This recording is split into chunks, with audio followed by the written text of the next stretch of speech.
এই ব্যবসায়ীর অভিযোগের প্রেক্ষিতে পুলিশ কিছুক্ষণ আগে সুদীপ পল্লেকে গ্রেফতার করেছে। আর এই সুদীপ পল্লের বিরুদ্ধে নানা সময় একাধিক অভিযোগ সামনে এসেছিল। মাসখানেক আগের একটা ছবি দেখুন। এবছরের 25শে জানুয়ারি বেহালার শখের বাজারে ত্রিপুরার প্রাক্তন মুখ্যমন্ত্রী বিপ্লব দেবের পরিবর্তন সংকল্প সভায় ভাষণ দেওয়ার কিছুক্ষণ পর বিজেপির মঞ্চে ভাঙচুর চালানো হয়, আগুন লাগানোর অভিযোগ ওঠে সুদীপ পল্লে এবং তার অনুগামীদের বিরুদ্ধে।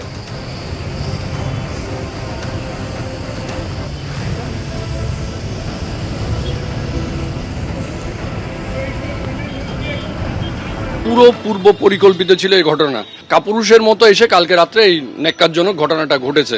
যখন আমরা চলে গেছি আমাদের ডেকোরেটরসরা একা পড়েছিল, সেই গোল্লে নাম্বার বাড়ানোর জন্য, দেখানোর জন্য এই কাজটা করেছে। আপনি এই দেখুন, ভিডিও দেখুন, এই ফুটেজ দেখতে পাচ্ছেন। দেখুন, কালো পাঞ্জাবি পরা, সাদা জহর কোট আছে। হ্যাঁ, সুদীপ পল্লে 123 নম্বর ওয়ার্ডের হেরো কাউন্সিলর, একদম পুরোপুরি উনার নেতৃত্বে ভাঙচুর হয়েছে।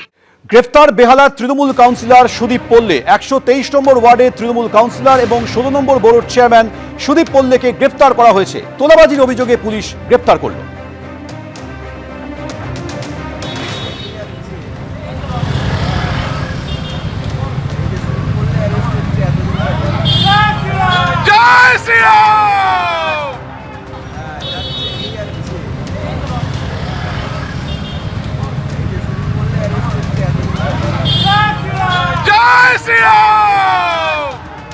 সুদীপ পল্লেকে গ্রেফতার করার মুহূর্তের ছবি আপনারা দেখছেন। তাকে পুলিশ ভ্যানে তোলা হচ্ছে এবং কিছুক্ষণের মধ্যেই তাকে থানায় নিয়ে যাওয়া হয়। এই মুহূর্তে থানায় রাখা হয়েছে সুদীপ পল্লেকে। সরাসরি কথা বলবো, আমাদের প্রতিনিধি সৌমিত্র রায় আমাদের সঙ্গে রয়েছে।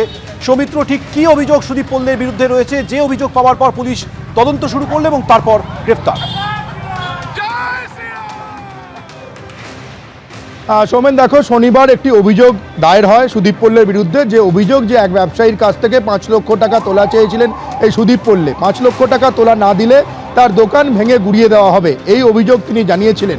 এবং পরবর্তীকালে সেই ব্যবসায়ী যেটা জানিয়েছেন যে তোলার টাকা 5 লক্ষ টাকা দিতে না পারায় তার দোকান ভেঙে পর্যন্ত দেওয়া হয় এবং তার দোকান প্রথমে 3.5 মাস বন্ধ রাখা হয় এবং 3.5 মাস পর তিনি যখন দোকান খোলে তারপরেও তাকে হুমকি দেওয়া হয়, হুমকি দিয়ে তার দোকান ভেঙে দেওয়ার অভিযোগ। এবং সেই অভিযোগ তিনি জানান এবং সেই অভিযোগের পরে ঠাকুরপুকুর থানার পুলিশ অভিযোগের সত্যতা যাচাই করেন এবং পুরো ঘটনাটা তদন্ত করে তাকে অ্যারেস্ট করেছে। এই মুহূর্তে সুদীপ পল্লে 123 নম্বর ওয়ার্ডের তৃণমূল কাউন্সিলর এবং 16 নম্বর বোর্ড চেয়ারম্যান এই ঠাকুরপুকুর থানায় রয়েছে। আগামীকাল তাকে কোর্টে তোলা হবে।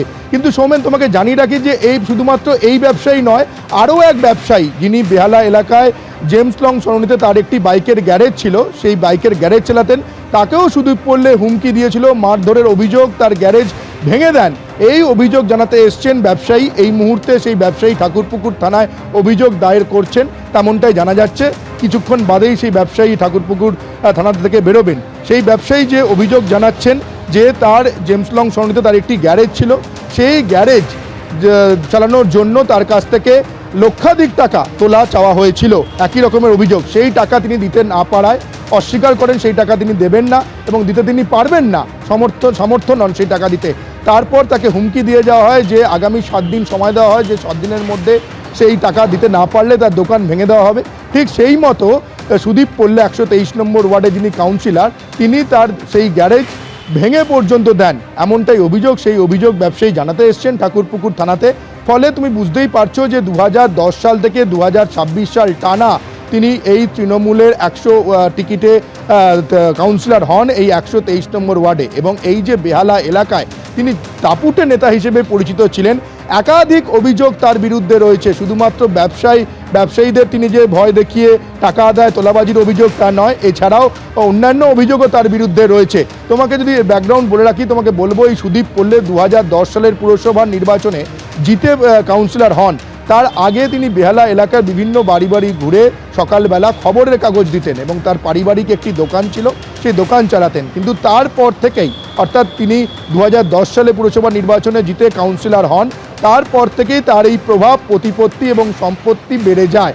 এবং তার যে এই যে অত্যাচার, তার যে তোলাবাজির যে বিভিন্ন হুমকি, সেই হুমকি দিনের পর দিন, বছরের পর বছর মানুষ সহ্য করেছে এবং তারপর সহ্য করার পর এই আজ এক ব্যবসায়ী আসেন ঠাকুরপুকুর থানাতে এসে তিনি তার অভিযোগ দায়ের করেন। অভিযোগ দায়ের করার পর তাকে অ্যারেস্ট করা হয়েছে। বিএনএস অর্থাৎ ভারতীয় ন্যায় সংহিতার 300 একেবারেই অর্থাৎ এই সুদীপ পল্লে বেহালার দাপুটে তৃণমূল কাউন্সিলর তথা তৃণমূল নেতা, তার বিরুদ্ধে একাধিক অভিযোগ ছিল। সেরকমই একটি তোলাবাজির অভিযোগের প্রেক্ষিতে পুলিশ তাকে গ্রেফতার করেছে। এবিপি আনন্দ, এগিয়ে থাকে, এগিয়ে রাখে।